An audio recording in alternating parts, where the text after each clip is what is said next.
Bismillahirrahmanirrahim. Assalamualaikum warahmatullahi wabarakatuh. Alhamdulillah wassalatu wassalamu ala rasulillah Sayyidina wa nabiyyina Muhammad ibni Abdillah, amma ba'd. Rabbi shrah li sadri wa yassir li amri wahlul 'uqdatam min lisani yafqahu qawli. Rabbi a'udzu bika min hamazati syayatin wa a'udzu bika rabbi an yahdurun.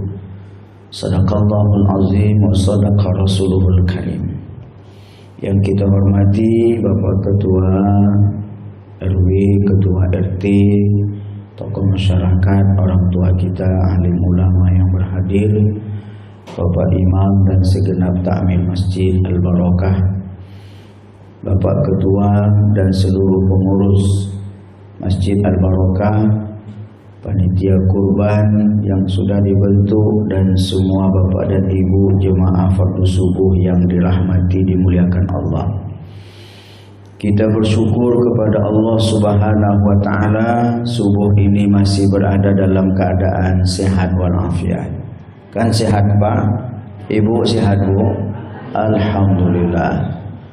Mudah-mudahan senantiasa Allah perbaiki iman kita, Allah bantu kita dalam menjalankan ibadah, khususnya ibadah yang paling utama, yakni ibadah salat.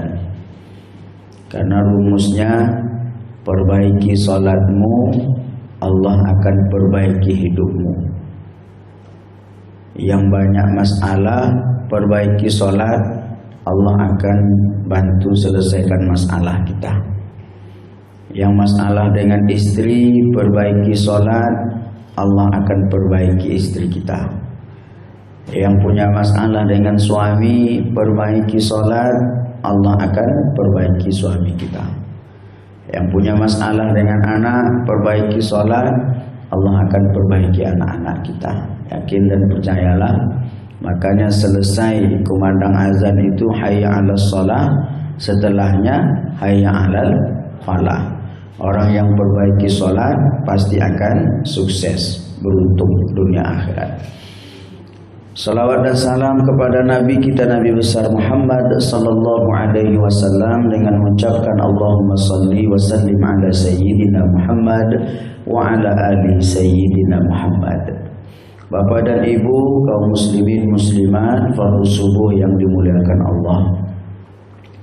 Subuh ini sedikit kita akan mengulang-ulang kaji dengan tema keutamaan ibadah kurban. Karena saya tengok trennya akhir-akhir ini, khususnya tahun ini, saya tidak tahu di Al-Barokah nih, di beberapa masjid tempat saya mengisi wirid, saya tanya ke panitia, ke pengurus, konon katanya tahun ini peminat kurban ini agak berkurang. Semangat jemaah ini agak lembek. Tapi kalau di Al-Barokah, alhamdulillah masih ada waktu 1 bulan kurang lebih atau 25 hari sudah sampai sapi yang ke-7. Ini tidak berubah nampak.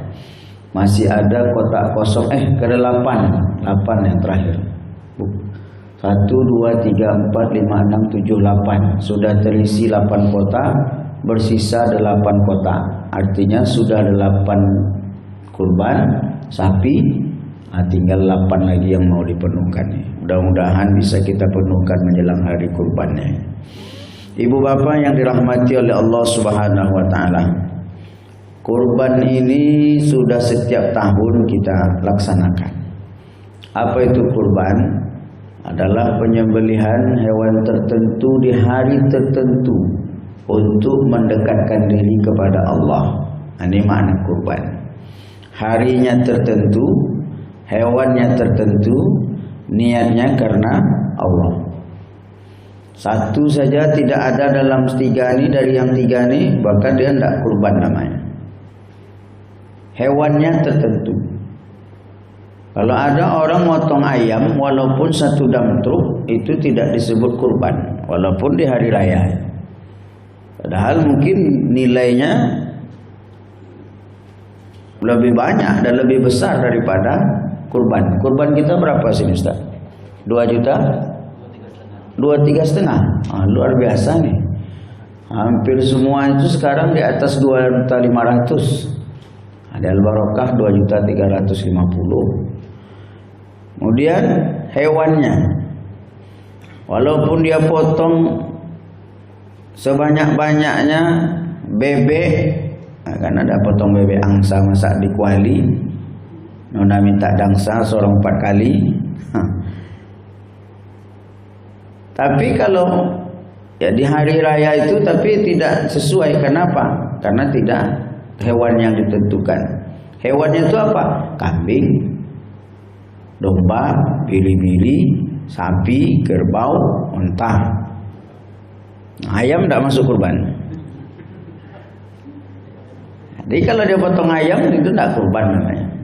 Atau sebaliknya, dia berkurban atau dia menyembelih sapi tapi tidak di harinya.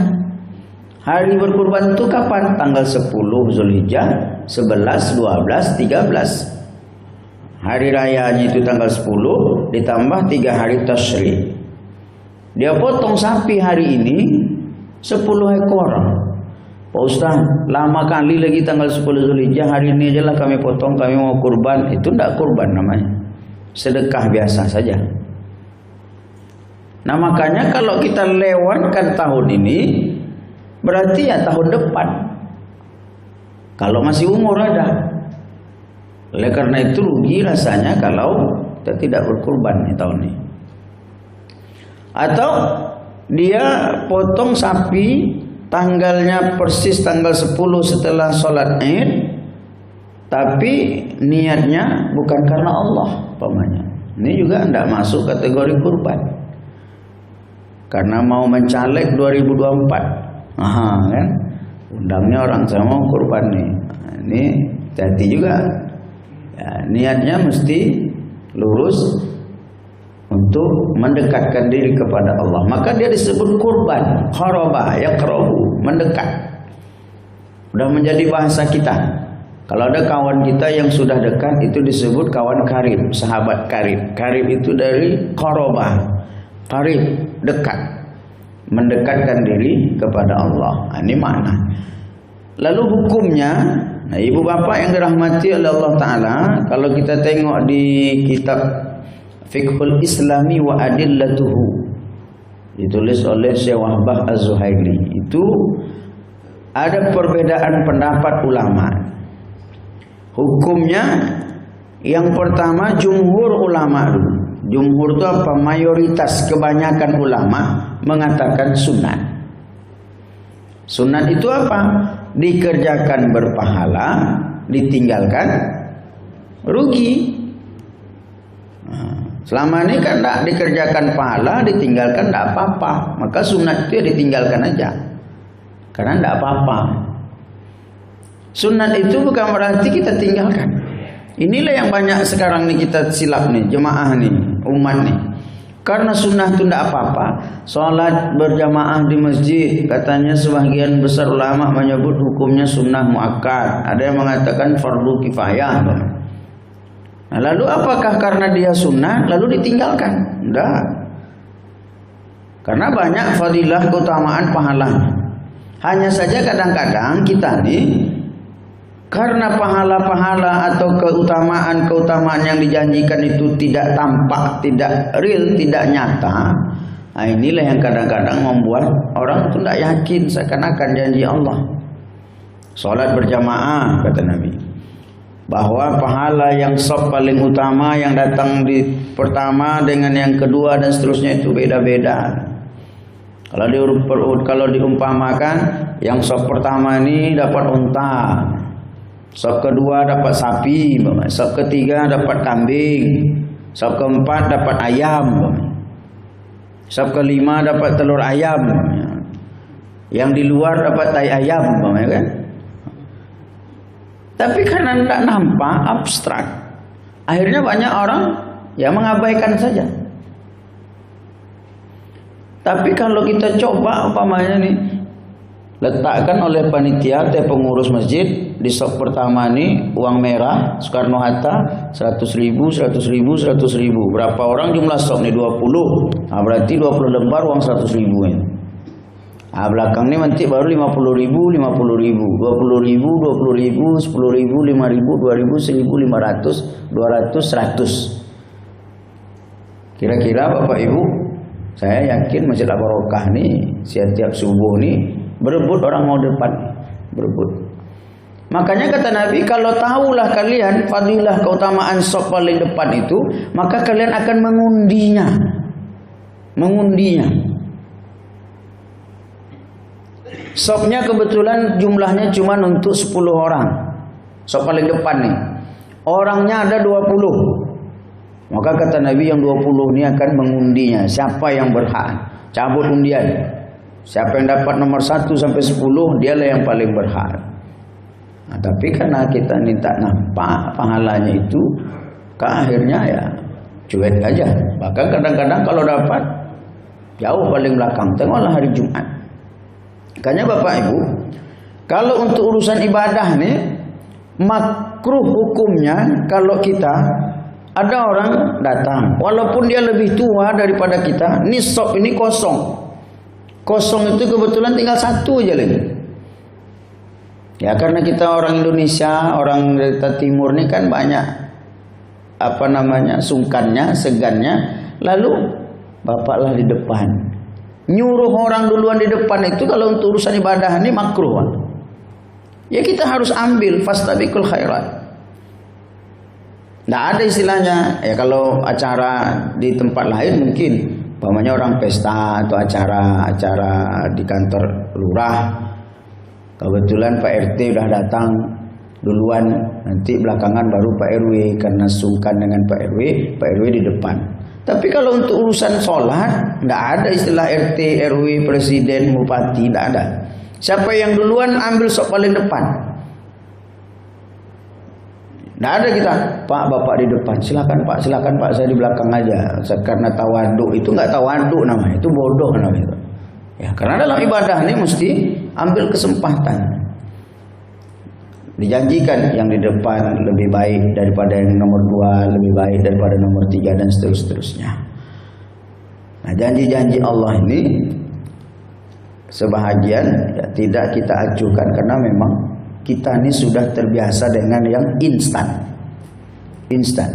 Kalla bal tuhibbunal ajilah. Kata Allah, kamu lebih suka kepada yang ajilah, yang cepat, dunia. Kamu lebih suka dunia. Kenapa? Dunia ini tampak. Kalau dikasih hadiah, cepat kita. Fatadharunal akhirah. Tapi selalu lalai dan meninggalkan akhirat. Nah, maka sunnah di situ bukan berarti harus kita acuhkan, tinggalkan. Kenapa? Karena fadilahnya, keutamaannya sangat banyak. Mazhab mana yang menyebut hukumnya sunnah itu? Syafi'i, Maliki, Hambali. Nah, 3 mazhab ini menyebut hukumnya sunnah. Tapi ada satu yang mengatakan hukumnya wajib, yakni mazhab Hanafi. Mereka katakan wajib. Kalau dikerjakan berpahala, ditinggalkan berdosa. Ini Hanafi. Lebih agak ketat lagi dia. Karena ada hadis Nabi, man kana wajada sa'ah ma wajada sa'atan falam yudhi fala yaqrabanna musallana. Ada ancaman dalam hadis itu, siapa yang mampu berkurban tapi tak juga berkurban, Nabi mengatakan la yaqrabanna musallana, jangan dekat tempat kami salat. Berarti ini ada ancaman, jangan dekat-dekat sini, jauh-jauh lah. Makanya Hanafi bilang ini wajib. Tapi yang mengatakan wajib ataupun sunnah, mereka sepakat pada satu titik. Apa kesepakatannya? Bahwa wajib maupun sunnah itu bersyarat. Syaratnya apa? Mampu. Jadi kalau tidak mampu, tidak wajib. Kalau tidak mampu, gugur hukumnya sunnah bagi dia. Nah, kita ini apakah mampu atau tidak? Untuk mengkriteriakan yang mampu atau yang tidak itu pun mereka berbeda pendapat. Hanafi yang mengatakan bahwa berkurban itu wajib. Orang yang mampu itu siapa? Apakah kita masuk di dalamnya? Yang mampu menurut Hanafi itu adalah orang yang memiliki kelebihan harta dari kebutuhan pokok hidupnya. Lebihnya berapa banyak? Sebesar 200 dirham atau senilai dengan nisabnya zakat mal, 85 gram emas. Nah, maka ini sudah wajib berkurban. Jadi umpamanya Bapak Ibu untuk makannya udah cukup, ya, diterima setiap bulan ada, atau mungkin pokoknya yang untukkan dimakan kebutuhan pokok udah ada. Lalu kemudian masih ada uang, entah dalam rekening, ya, entah uang cash di rumah. Berapa besar nilainya? 85 gram emas. Kalilah 1 emas umpamanya 1 juta, katakanlah segitu. Berarti 85 juta. Kalau ada uangnya sebanyak itu di luar daripada kebutuhan pokoknya, maka dia, kata Imam Hanafi, sudah wajib berkurban. Kalau dia tidak berkurban, berdosa. Ini yang mengatakan wajib nih. Kalau itu belum lagi Pak Ustaz, berarti belum mampu lagi kita. Jangankan 85 juta, nengok uang 10 juta aja sekarang ini udah sulit nih Pak Ustaz, sejak Covid nih. Ya, berarti nggak masuk kita hukum nih. Lalu mampu yang kedua, mampu menurut siapa? Menurut mazhab Maliki. Maliki mengatakan orang yang mampu itu tidak harus cukup 85 gram. Tapi kalau dia sudah punya uang atau sudah punya biaya untuk kehidupannya, yang itu tidak akan mendatangkan mudarat bagi dia kalau dia berkurban, sebanyak 2.350.000 itu, jadi dia untuk makan udah cukup nih, untuk kebutuhan pokok hidupnya udah cukup nih. Lalu dia punya uang lagi lebih 2.350.000, nah maka ini orang sudah dikatakan kategori mampu berkurban. Mampu. Kalau Hambali mengatakan, kalau ada orang yang bisa mendapatkan uang untuk berkurban di tahun ini, maka dia mesti berusaha mendapatkannya walaupun dengan cara berhutang. Dengan catatan dia yakin nanti bisa membayarnya. Nah, ini Hambali nih Pak. Disuruhnya kita berhutang malah. Hari ini nggak ada duit Pak Ustaz. Besok tanggal 10 hari raya itu juga nggak ada. Tanggal 11 juga nggak ada. Tanggal 12 itu juga nggak ada. Tanggal 14 itu juga nggak ada.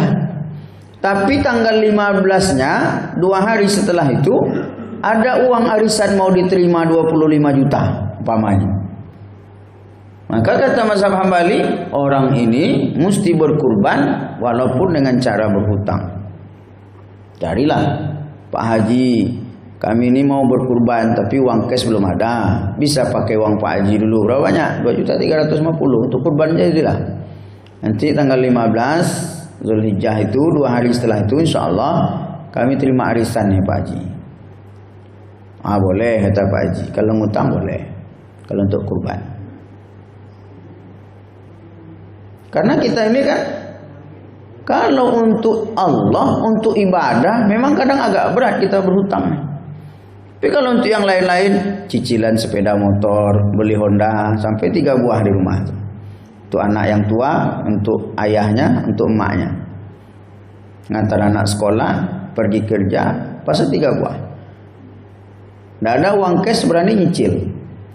Berapa cicilannya? 500, 600 sebulan. Kali 3. Mampu, sanggup.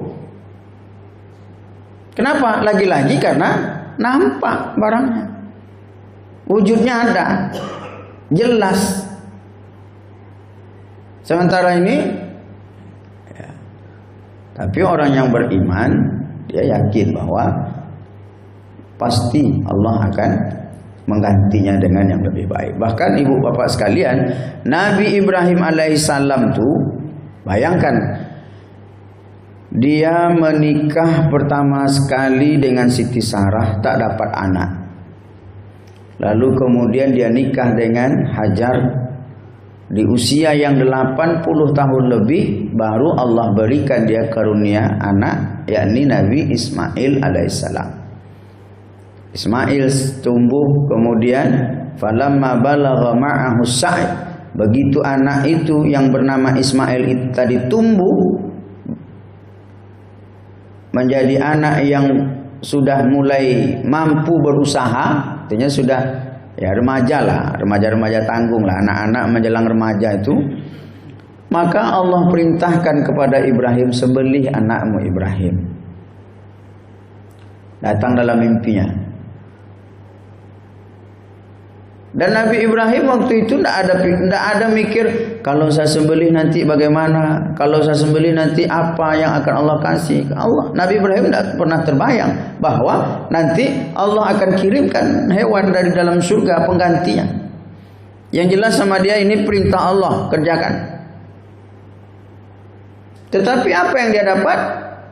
Ismail selamat dan Allah ganti, dan Allah beri pula dengan pahala yang lipat ganda. Nah, kita mestinya ya sama dengan Nabi Ibrahim. Pokoknya ya Allah, ini kurban yang kau perintahkan, kami buat, kami kerjakan.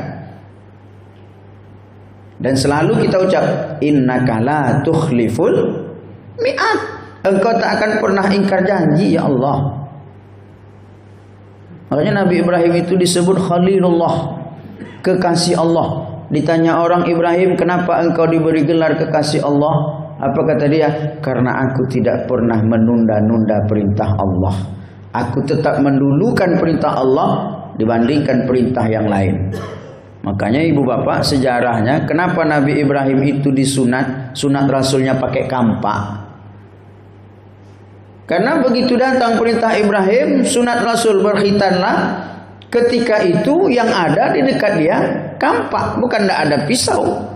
Bukan gak ada alat lain yang lebih tajam, yang lebih bisa untuk ya yang lebih aman. Bayangkan Pak, kampak.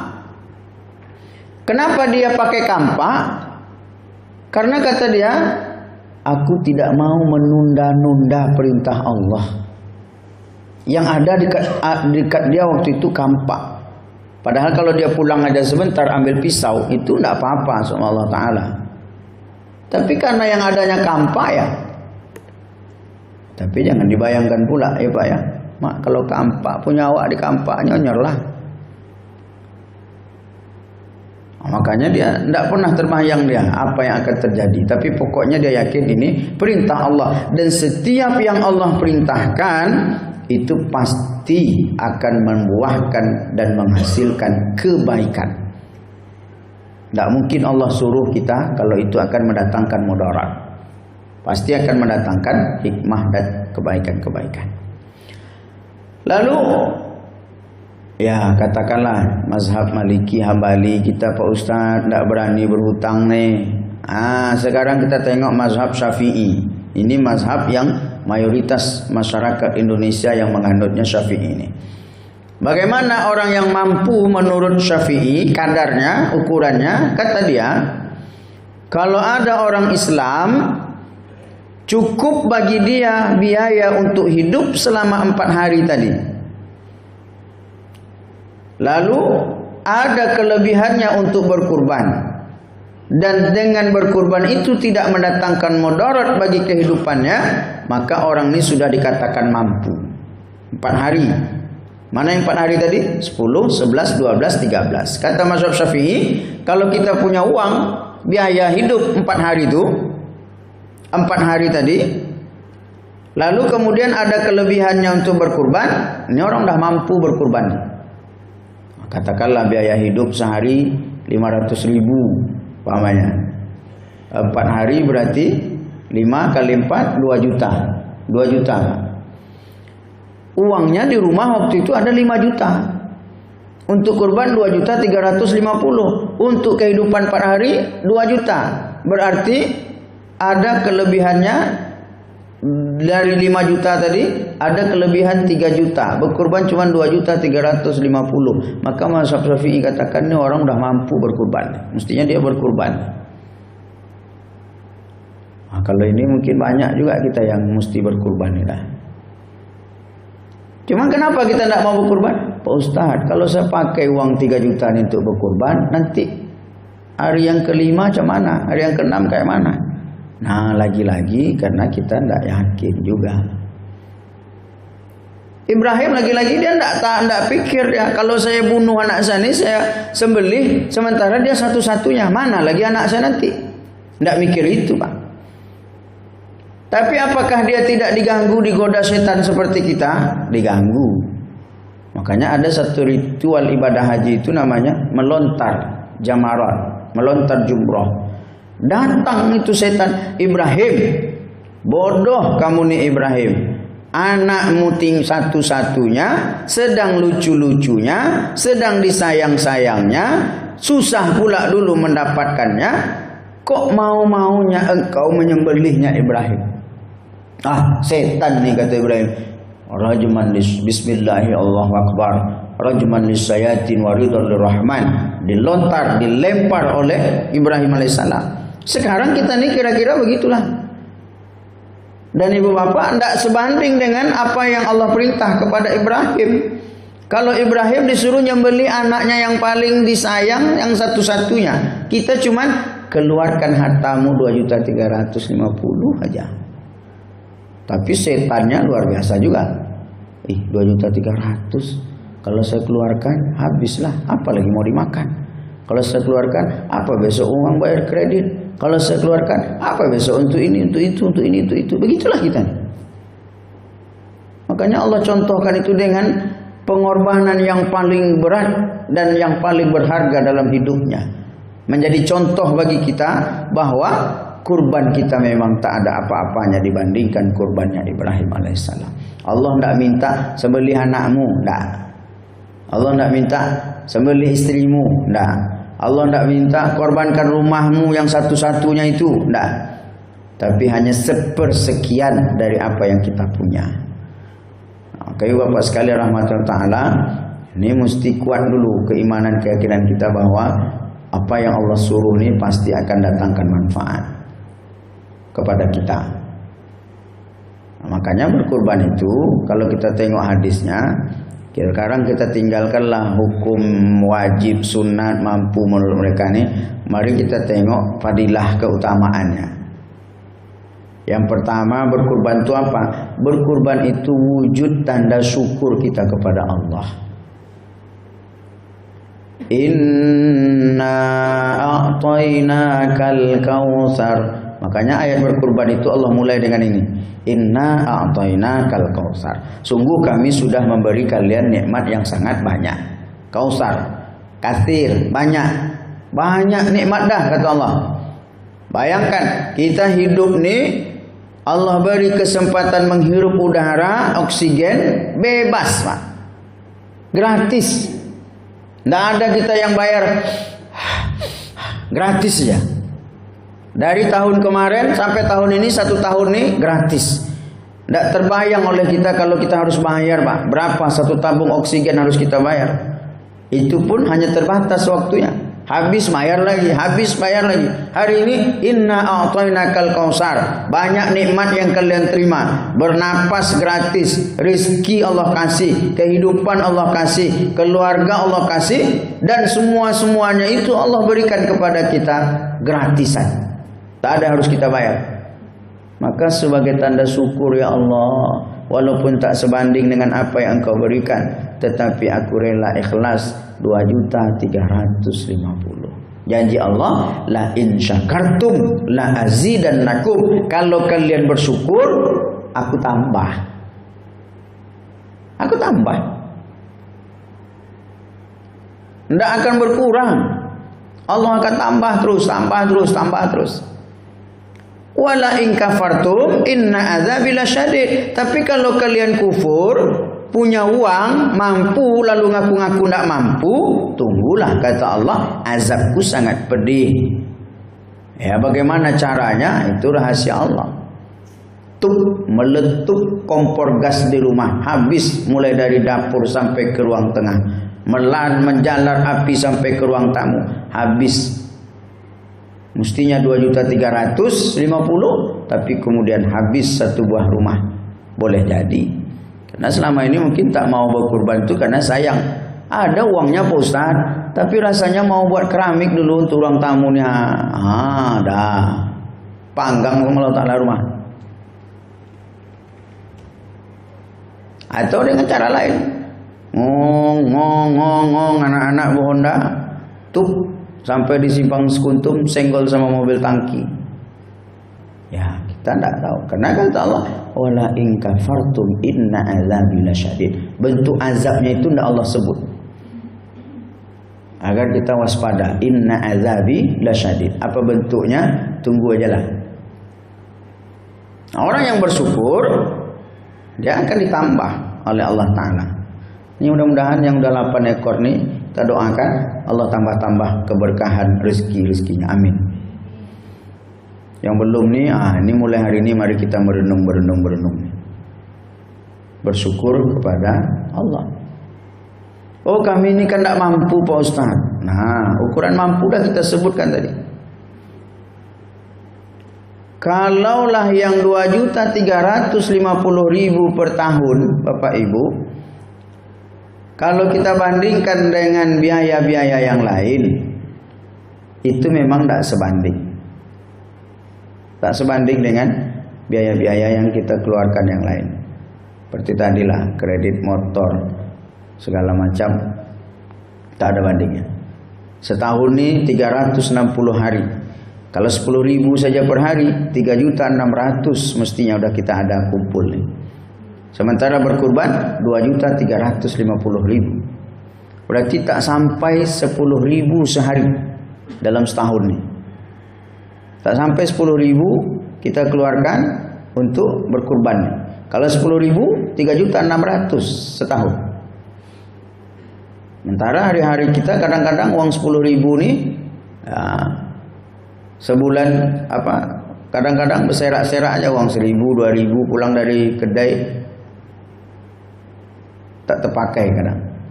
Maka bukti tanda syukur. Yang kedua kata Nabi, kurban itu adalah ibadah yang sangat dicintai oleh Allah. Hadis riwayat Aisyah, ma amila bunu Adam yauman nahri amalan nahabbu ila Allah ta'ala min iraqatid dam. Tak ada satu amal pun yang Allah cintai di hari itu, hari penyembelihan tadi, melainkan orang-orang yang menyembelih hewan kurban, menumpahkan darah. Iraqatud dam artinya berkurban. Hari tanggal 10 tu, andai pun kita Bapak Ibu berinfak ke Masjid Al-Barakah 10 juta. Mana lebih besar Bu? 10 juta atau 2.350.000? 10 juta. Kita infak ke masjid nih di hari itu 10 juta. Tetap lebih suka Allah kita berkurban 2.350.000 tadi. Makanya ma'amila benu Adam min amalin, tak satu pun amal yang dilakukan anak cucu Adam di hari itu yang lebih Allah sukai selain daripada berkurban. Maka poin yang pertamanya dalam hadis ini adalah orang yang berkurban mendapatkan kecintaan dan kasih sayang Allah. Itulah yang kita cari Pak. Kita subuh-subuh nih capek-capek, mengantuk-mengantuk datang ke masjid. Apa yang kita cari? Kasih sayang Allah. Karena itulah modal kita masuk ke dalam surga.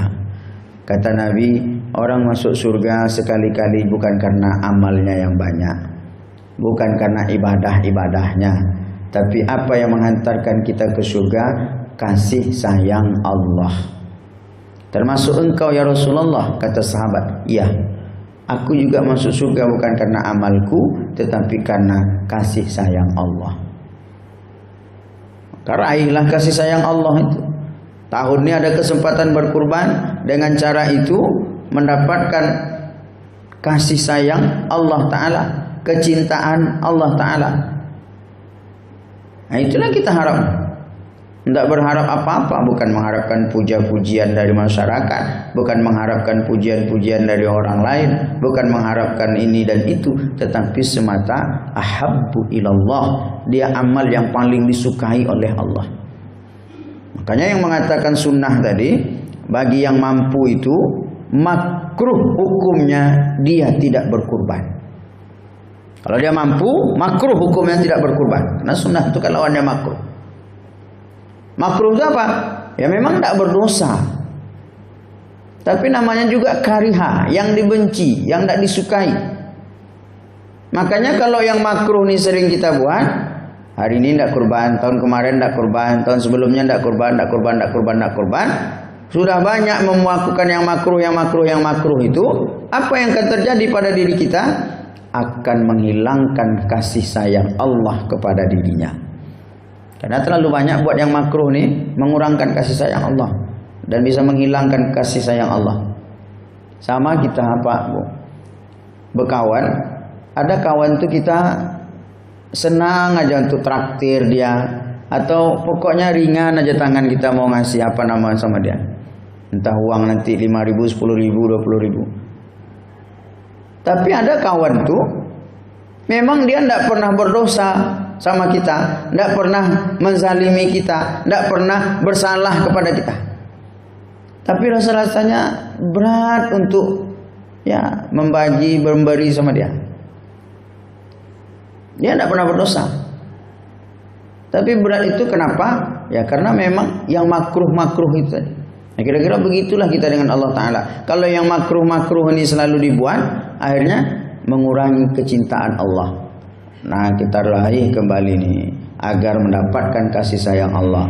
Selalu saya sampaikan hadisnya, innallah idza ahabba 'abdan. Allah kalau dah sayang, da'a Jibril, dia panggil Jibril, hai Jibril, aku sayang kepada orang-orang al-barakah tu, maka engkau pun sayang kepada mereka. Lalu Jibril maklumatkan da'a ahlas sama, dia maklumatkan kepada seluruh malaikat-malaikat yang ada di langit, hai malaikat, Allah sayang dia, aku sayang dia, kalian juga harus sayang dia.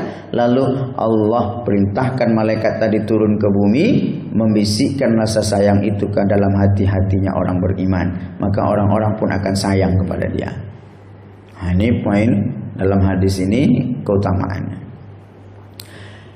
Yang seterusnya kata Nabi, innaha la ta'ti yaumal qiyamati bi quruniha wa azlafiha wa ash'ariha.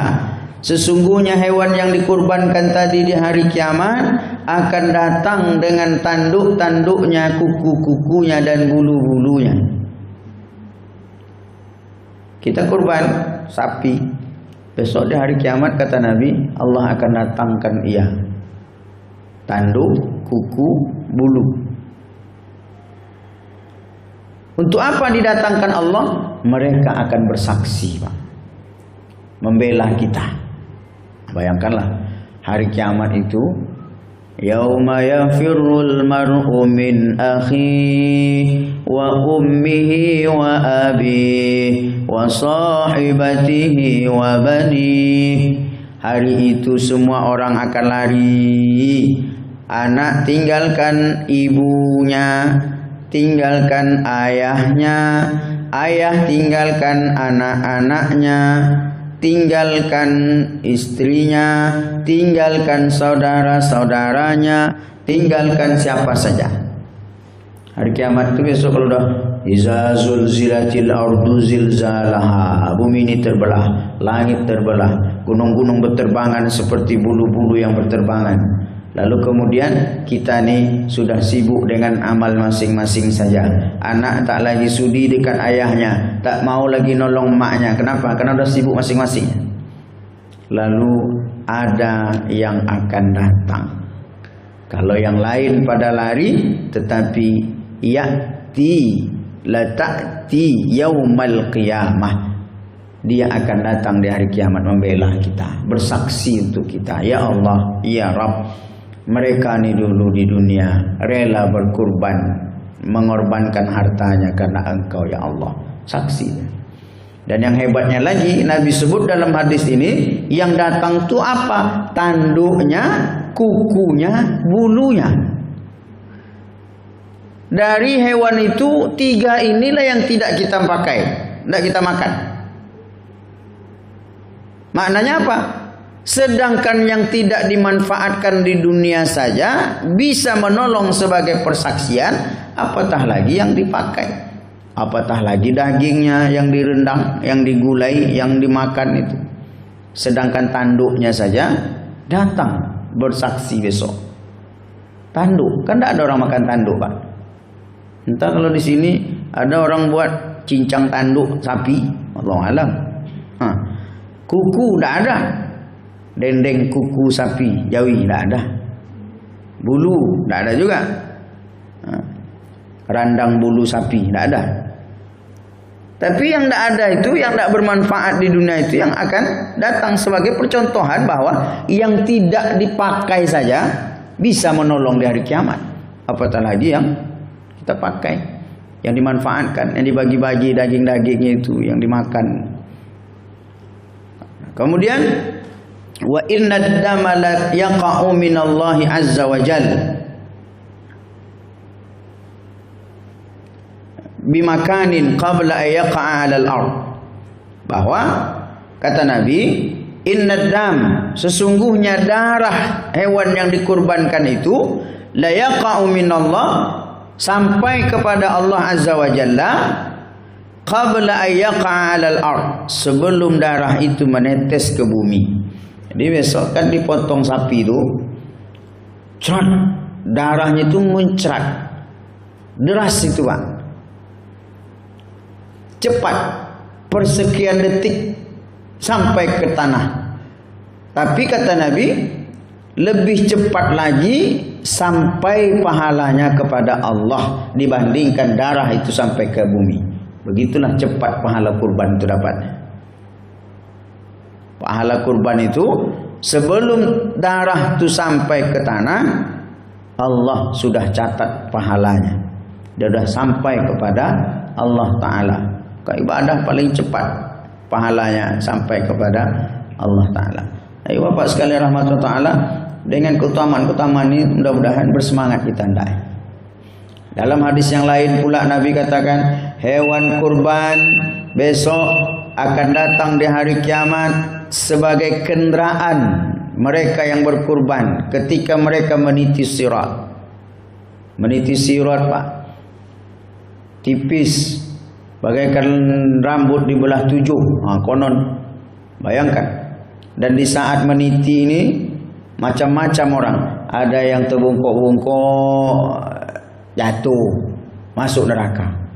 Ada yang bersusah payah, tertatih-tatih, jatuh. Tapi ada orang Allah siapkan kendaraannya ketika meniti sirat. Apa dia? Hewan-hewan yang dia kurbankan. Tapi lagi-lagi ini diterimanya besok di hari kiamat. Makanya banyak yang tak yakin, tak mau berkurban. Sementara ada orang yang rela mengeluarkan hartanya, membelanjakan hartanya untuk apa? Untuk membeli kendaraan di dunianya. Untuk akhiratnya sulit, berat. Dunia ini tak bisa beli cash, kredit, beli mobil. Nggak bisa beli cash Pak Ustaz. Ya, kami beli hutang 3 juta, 4 juta sebulan. Nggak pernah nonggak. Kurban 2.350.000 setahun. Tak pernah kurban. Kenapa? Karena nampak barangnya dunia ini. Maka Allah Ta'ala kata tadi, kalla bal tuhibbunal ajilah, kalian lebih suka dunia ini karena dunia ini nampak, bisa dirasa nih mobilnya, bisa berround-round ke sana kemari. Tapi sesungguhnya ada kendaraan yang mesti juga kita persiapkan. Oh salah kami beli mobil Pak Ustaz. Tidak ada yang salah di situ. Baru dia salah kapan? Ketika kita berani untuk dunia tetapi ragu untuk akhirat kita. Padahal dunia ini bukan tempat kita tinggal, dunia ini tempat kita meninggal. Semuanya akan kita tinggal Pak. Berapa lamalah mobil itu kita pakai, berapa lamalah kendaraan itu kita pakai. Pertama selagi sehat, badan kuat. Tapi kalau udah datang stroke, sebagus apapun mobil, tak ada lagi nikmatnya mobil. Apalagi kalau sudah meninggal. Hari itu kita meninggal, habis itu dikubur, besok udah sibuk kasak kusuk dah. Mana STNK, mana BPKB. Ini tidak bisa nih. Harus ganti balik nama cepat.